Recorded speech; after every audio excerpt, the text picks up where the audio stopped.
Presyo kan pirang burak sa Naga City People's Mall naglangkaw ante sa naldaw nin mga puso huli sa limitadong supply. Mga burak sa pakol, dikit man ang supply makalis maapektaran kan mga pag-uuran. Uyan report ni Rosie Nieva. Pirangal daw antes an aldaw nin mga puso. Naglangkaw na ang presyo kan pirang burak sa Naga City People's Mall. Ang mga red roses naglangkaw na nin haros 50 pesos kung saan 60 pesos per piece na inisangunyan as in 700 pesos naman ang sarong dosena. Alagad piglalauman na posibleng magsakat pa ang nasambitan ng presyo sa pet sa 14 as in pwedeng mag 100 pesos per piece na as in labi sa 1,000 pesos ang dosena. Sa sunflower naman, 150 pesos per piece inisangunyan as in pwedeng magpakol sa 250 pesos sa aldaw nin mga puso. Mantang mayo manin paghiro sa presyo kan ibang kulay kan roses as in kan Malaysian moms.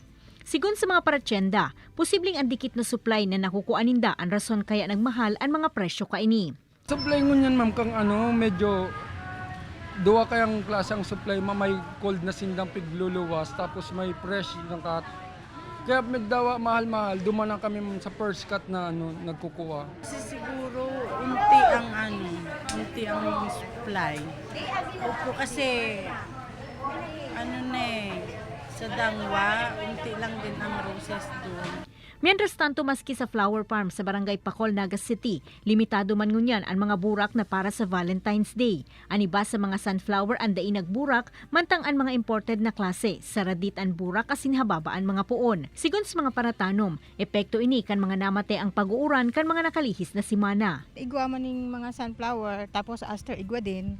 Kaya lang, bakong araw kan dati na halangkaw. Ang sunflower ngunyan, si imported, hababa siya. Pero pwede siyang pambukay. Sa ibong nalado naglalauman ang mga paratyenda asin paratanom nin burak na maski papaano magiging magayon ang sa indang kita sa aldaw nin mga puso. Kay banan si Jovel Ubiso, Rosie Nieva, Balitang Bicolandia.